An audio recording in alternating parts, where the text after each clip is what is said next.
Hello guys, Jad here, and Happy New Year everyone. Yes, it's the end of 2023 now, and because of that I'd like to review my favourite movie of the year, which is Spider-Man Across the Spider-Verse. So yeah, this film, the sequel to Spider-Man Into the Spider-Verse, and yeah, I reviewed the first one a while ago when it first came out, and that was back when I had really bad teeth, but I'm sure the review still holds up. And yeah, I really do love the first one, and honestly, I think this one is even better. So the plot of this movie, I mean, it doesn't have that much of a strong plot, but still is really entertaining. Basically, you have like a villain called the Spot, and yeah, he's a really cool villain with loads of spots on him, and yeah, his spots like lead into different dimensions, and he can put his hands through things, and yeah, I like that. And I do also like the line that Miles Morales says to him, like, "So are you a Dalmatian or a cow?" Yeah, and it was also pretty funny when he accidentally like when he's running and like he accidentally kicks himself because his leg goes through the portal and he trips over. Yeah, that was kind of funny. And yeah, you also do have Miles meets more spider people, and he even goes into this like community of loads of different spider people from loads of other dimensions. And one of them, Spider-Man 2099, who was shown in a post-credit scene at the end of the first film, he turns out to be an antagonist of sorts. There's loads of different great animation styles. You see different animation styles from the Spider-Men from different dimensions. Especially like when you see Gwen Stacy's universe, that really does look really nice. And the beginning of the movie, you actually don't really see Miles Morales until quite a way through. The beginning is just focusing on Gwen Stacy, but still the beginning focusing on Gwen Stacy is really interesting and really enjoyable. And she fights against the Vulture, who's from like a Leonardo da Vinci universe, and I really like the way he looks. He looks really really cool. Um, and I do also like the line where like Gwen Stacy is really unsurprised that one of the Spider-Men says that he's from another dimension. Yeah, but yeah, she accidentally kills Peter Parker, and then her father, who's the cop, he wants revenge on Spider Woman because he killed Peter Parker, who's his daughter's best friend, and he doesn't know that his daughter is Spider Woman. When she reveals that to him, he doesn't really know how to feel, and he thinks like she's been lying to him. And then later on, towards the end of the film, you get a resolution to the whole thing with Gwen Stacy and her father, and that was a really nice scene. One new character that they introduced that I really like is Spider Punk, who's that one there. And yeah, the way he's animated, it's sort of in the style, like the way he looks, is a lot like kind of a Sex Pistols album cover, which is really nice. And he's voiced by Daniel Kaluuya. The first thing I knew him from was actually Johnny English Reborn, and I love that film. But yeah, and then later on he became more known because of Get Out, um, which yeah, I really like Get Out as well. But yeah, it's cool that I'd seen him in Johnny English Reborn before he was that big. But yeah, he's a just a really cool character. He does a great job at voicing him, and I like when he says like Cockney rhyming slang. There's like text like like in a comic book that says like what the Cockney rhyming slang means, like him saying like I ain't got a Scooby Doo mate. It's saying like Scooby Doo is Cockney rhyming slang for like haven't got a clue. And you do have Peter B. Parker returning. He's not in it as much as he was in the first one, but you do have him in this becoming a father, and his daughter Mayday Parker, who has web shooters as well. Yeah, and that's kind of cute. And you find out that the reason he had her was because of his bond with Miles, which you can buy that because they really did have a nice bond in the first movie. Also, the Spider-Man, like India or whatever he's called, yeah, he's like the Indian Spider-Man. Yeah, he was a really cool character, and I really liked the animation that they used in his world. And there was a joke like when the Spot was trying to steal something from like an ATM, and Miles said like, why do people say ATM machine? The M stands for machine. And then they used a similar joke later when you know Miles says like chai tea, and then the Spider-Man India says like, why do you say chai tea? Chai means tea. You're saying tea tea. I quite like that joke. Funnily enough, another example I can think of that is DC Comics, because DC actually stands for Detective Comics.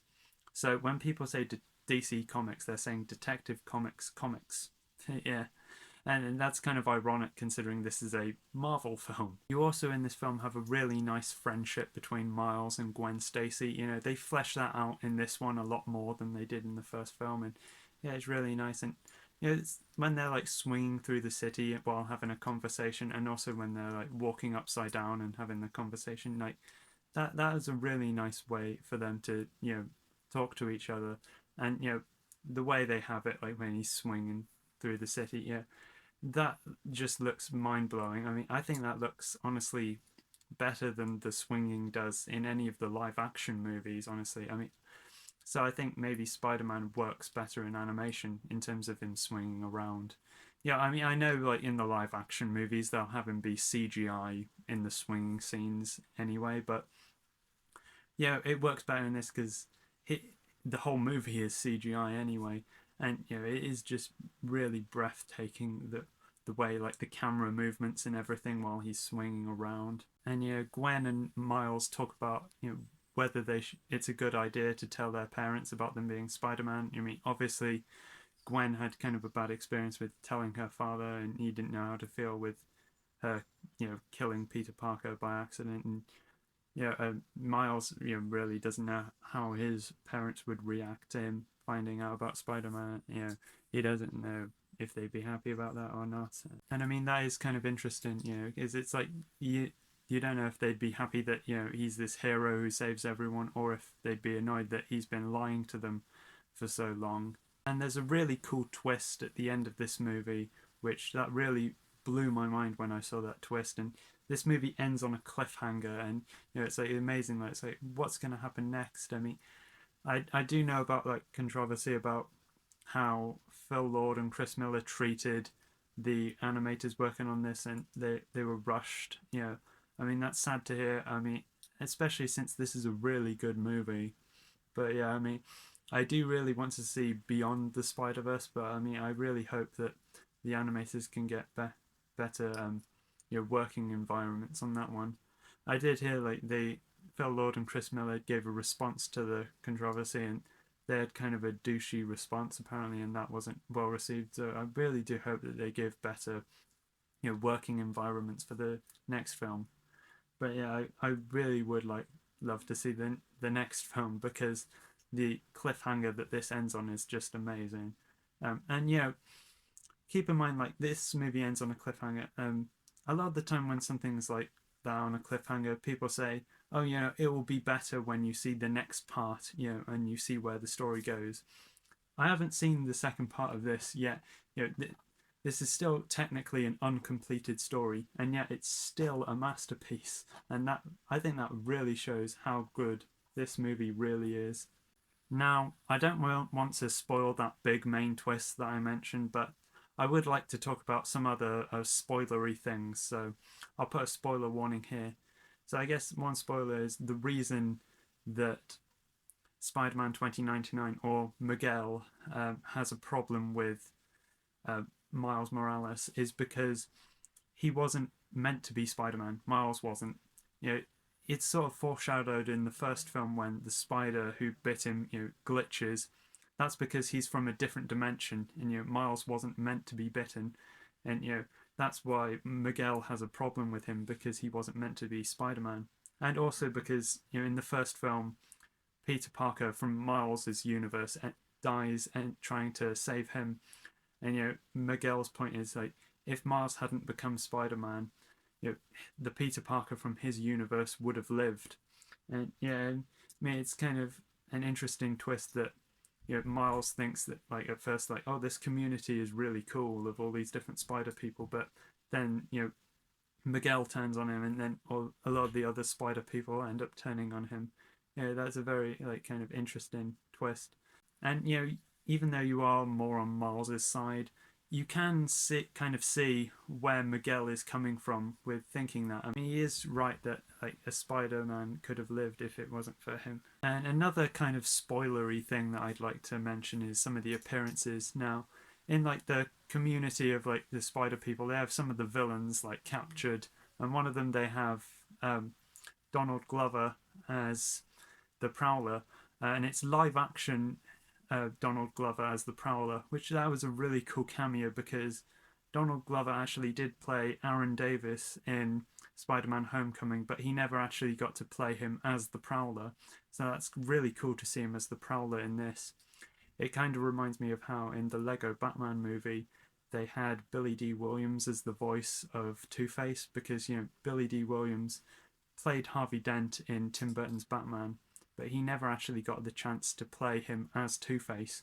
But then they gave him that chance in the Lego Batman movie. It's similar to, and of course that being also by Phil Lord and Chris Miller. And speaking of Lego, yes, there is a Lego sequence in this movie which was really cool.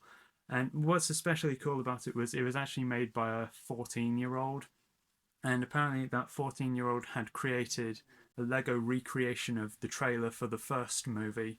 And the makers of this movie actually reached out to him and said, "Hey, do you want to make a Lego sequence for this movie?" So I thought that was really, really, really cool that they got him to do that for them. And I'm really happy for him that he was able to do that. And yeah, so as I mentioned, there is live action footage in this movie, which wasn't in the first one, and it kind of took me by surprise seeing live action stuff in this. But I thought the way they incorporated live action into this movie, into the animation, looked really, really good. So yeah, I'd say overall, this is definitely my favourite movie of 2023. If you haven't seen it, what are you doing? Just go and check out. Well, if you haven't seen the first one, you should check that one out first and then check this out. So yeah, I love this movie. This movie is fantastic, and I hope you enjoyed this review. Thanks everyone for watching, and bye.